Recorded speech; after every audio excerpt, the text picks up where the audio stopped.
For today's video guys, ang ato ang recipe karon sardinas with upo. So, kunti lang yung mantika nilagay natin kasi hindi maganda sa katawan pero maraming mantika. So, yan, bawang, kunti lang din, sibuyas, kunti lang din yung nilalagay ko. Saka nilagay natin yung atsal na red and green. So, sunod natin yung sardinas. Tapos niyan, saka natin ilagay yung upo.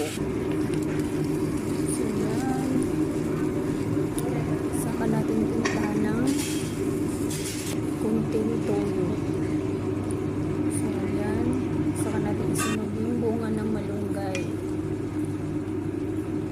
So, palutuin muna natin yung saglit guys. Saka natin pintahan ng wow, sarap. So, yan guys. Luto na siya. Maya-maya, kainin na natin siya.